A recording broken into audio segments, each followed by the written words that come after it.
Jerusalém não nasceu do acaso, nasceu do sacrifício. Foi esculpida por homens que trabalhavam em condições que hoje seriam consideradas fatais. Pedreiras subterrâneas onde o ar era puro veneno, rampas que levavam meses para ser preparadas só para mover uma única pedra. Eles desenvolveram técnicas de engenharia tão precisas que cortavam blocos no breu absoluto e os encaixavam acima da terra com menos de 1 milímetro de margem. Neste vídeo, você vai ver cada técnica, cada risco e o cotidiano brutal dos construtores que ergueram Jerusalém, como trabalhavam, como sobreviviam e como criaram o impossível. Jerusalém é uma das cidades mais antigas do planeta, mas quase ninguém sabe como ela foi literalmente construída do zero. Este não é um vídeo sobre reis, batalhas ou profetas, é sobre pedra, suor e engenharia contra as leis da natureza. Imagine voltar 15 séculos antes de Cristo.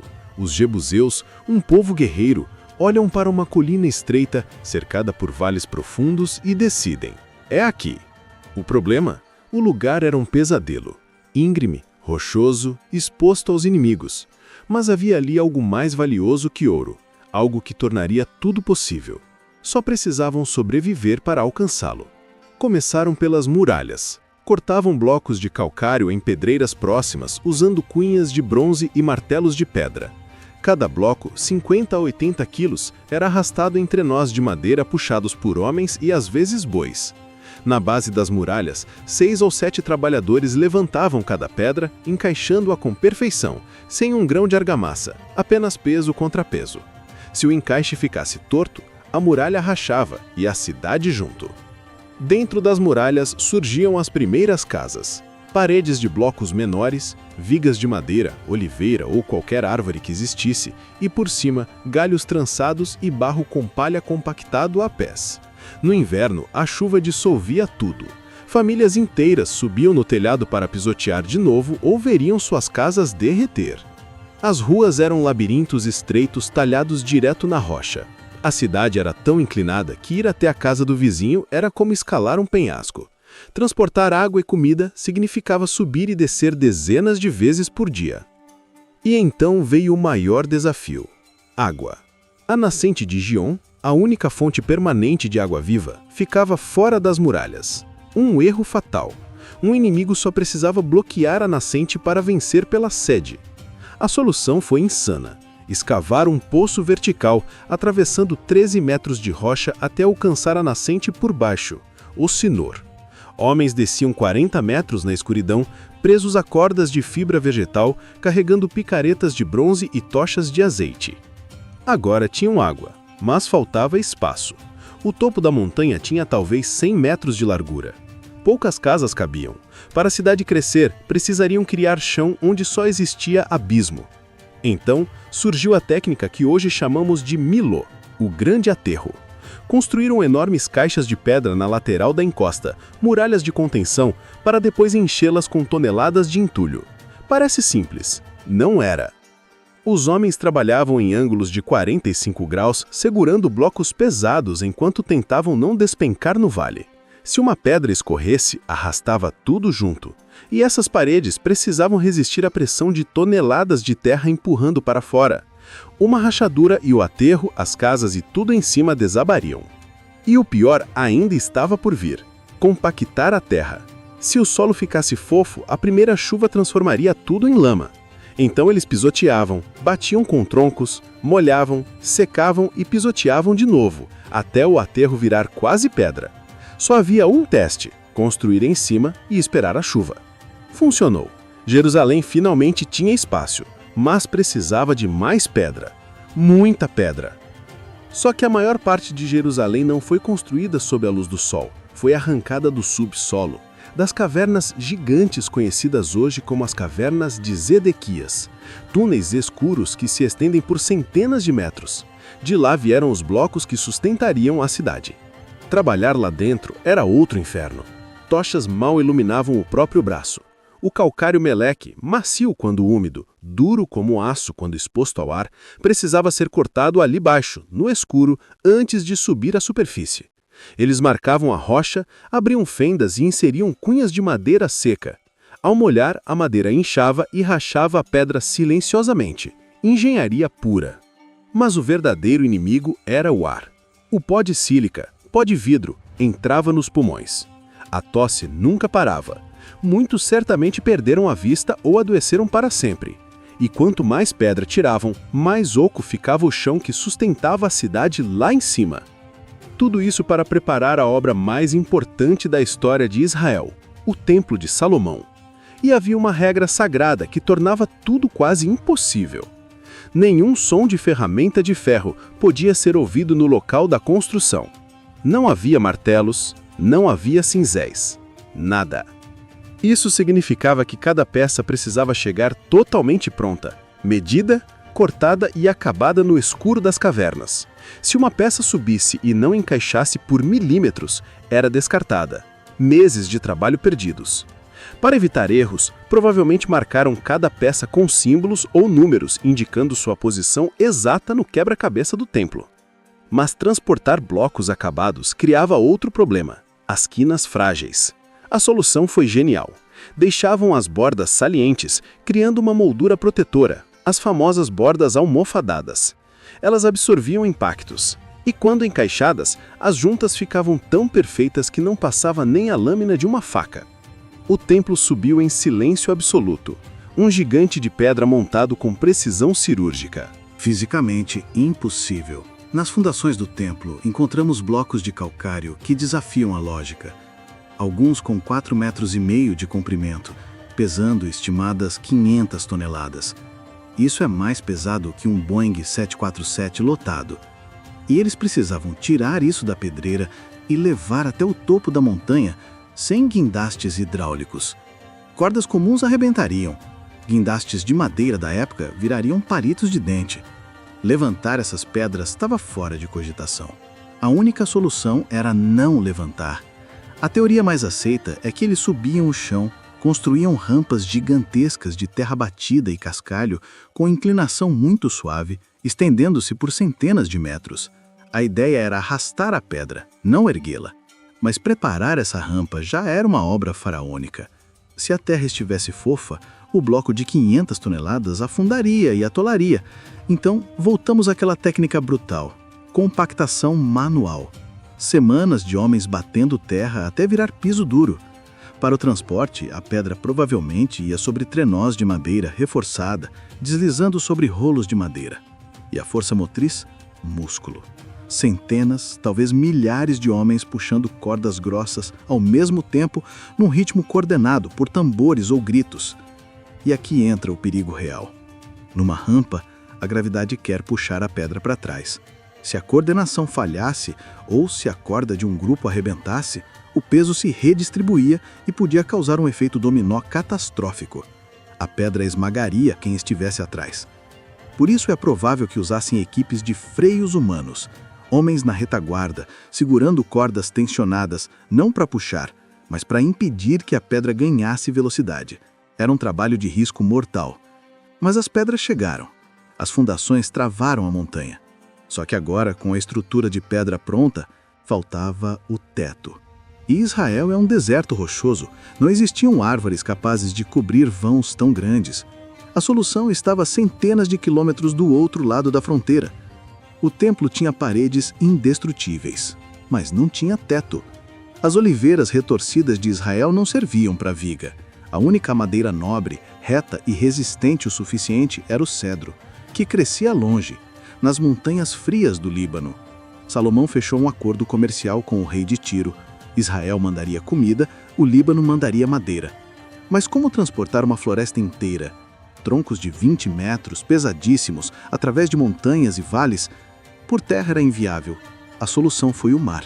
Os fenícios cortavam as árvores nas montanhas e arrastavam até a costa.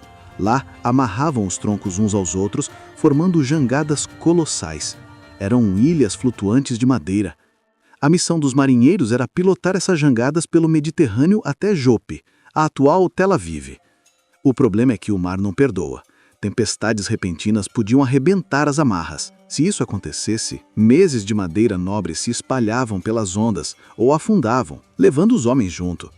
Trabalhavam encharcados, com as mãos em carne viva pelo sal e pelas cordas. Mas digamos que a jangada chegasse inteira em Jope. O pior começava agora. Eles precisavam subir a serra, arrastar esses troncos encharcados, o que os deixava ainda mais pesados, do nível do mar até Jerusalém, a 800 metros de altitude. Foram 40 quilômetros de subida constante por trilhas de terra. Usavam bois, claro, mas a maior parte da atração era humana. Homens com cordas nos ombros, pés rachados na terra seca, puxando madeira morro acima sob o sol. Levou anos, mas os cedros chegaram. O templo foi coberto e revestido de ouro. A obra estava pronta. Porém, séculos depois, a sobrevivência de Jerusalém dependeria de outro tipo de engenharia. Cavar no escuro contra o relógio. Estamos no ano 701 a.C. O exército assírio, a máquina de guerra mais cruel da antiguidade, marchava para destruir Jerusalém. O rei Ezequias sabia que tinha um ponto fraco fatal. A nascente de Gion ainda estava fora dos muros. Se os assírios chegassem, bloqueariam a água e a cidade morreria de sede em dias. Ezequias precisava trazer a água para dentro imediatamente.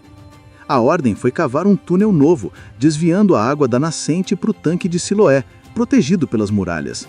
Eram mais de 500 metros de rocha sólida e eles não tinham tempo. O exército inimigo estava chegando.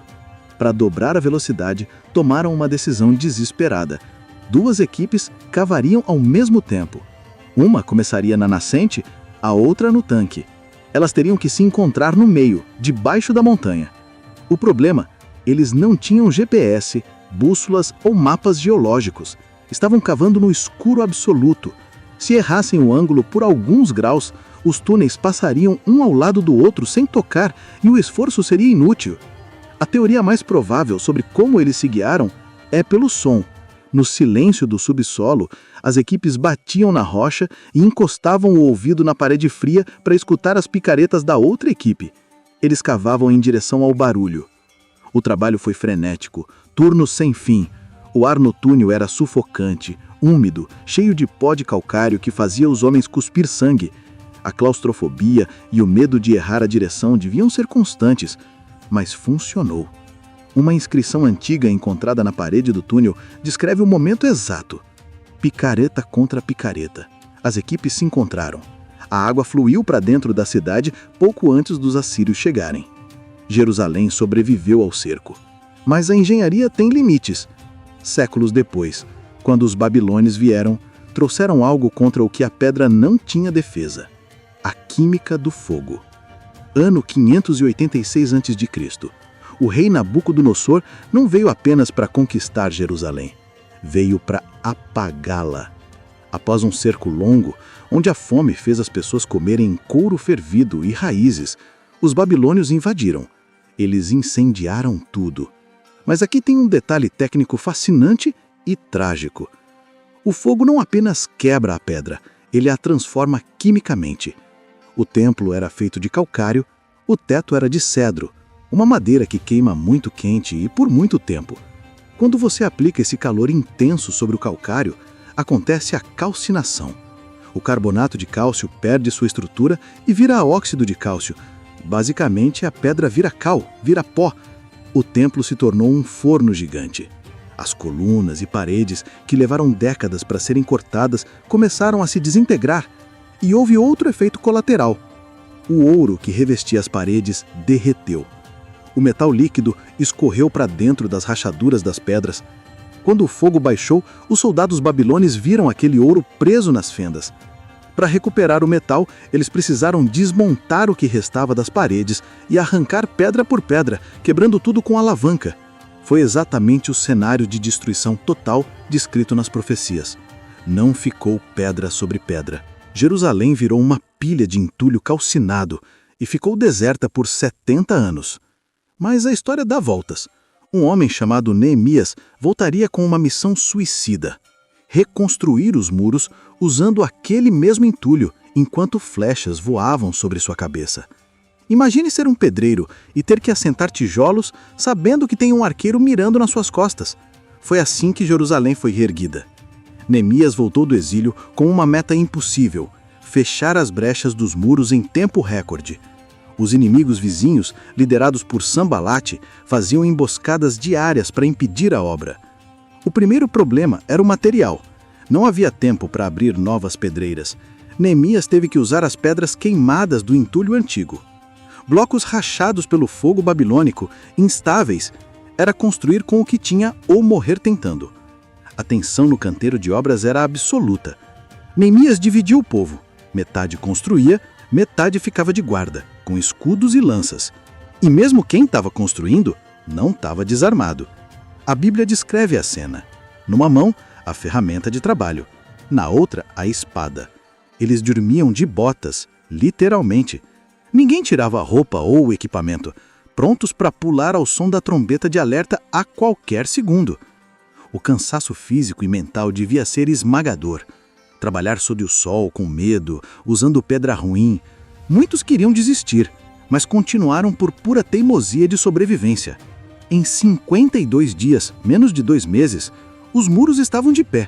Eram feios, improvisados, feitos de resto de demolição, mas funcionavam. Jerusalém estava segura de novo. A cidade ainda mudaria de cara mais uma vez. Séculos depois, um tirano odiado decidiria superar tudo que já tinha sido feito e construir a maior plataforma de pedra que o mundo já viu. As pedras gigantes que milhões de pessoas visitam e tocam hoje no Muro das Lamentações não foram obra de Salomão nem de Neemias, foram obra de Herodes, o Grande. Um rei paranoico que matou a própria família, mas que foi, sem dúvida, o maior engenheiro que pisou ali. A ambição de Herodes era megalomaníaca. Ele queria que o Templo de Jerusalém rivalizasse com qualquer maravilha de Roma. Para isso, ele precisava de uma plataforma gigantesca. Então, ele decidiu dobrar o tamanho do monte original. Para segurar toda essa terra, ele ergueu muros de contenção tão colossais que fazem as pedras das pirâmides do Egito parecerem simples tijolos. Algumas daquelas pedras têm centenas de toneladas. Blocos tão descomunais que desafiam até a engenharia moderna. E Herodes tinha uma assinatura inconfundível. Se você observar o Muro das Lamentações hoje, vai notar. Cada pedra carrega uma borda rebaixada, uma moldura esculpida com precisão quase cirúrgica. Aquilo era o selo de qualidade dele, a marca do impossível, sendo feito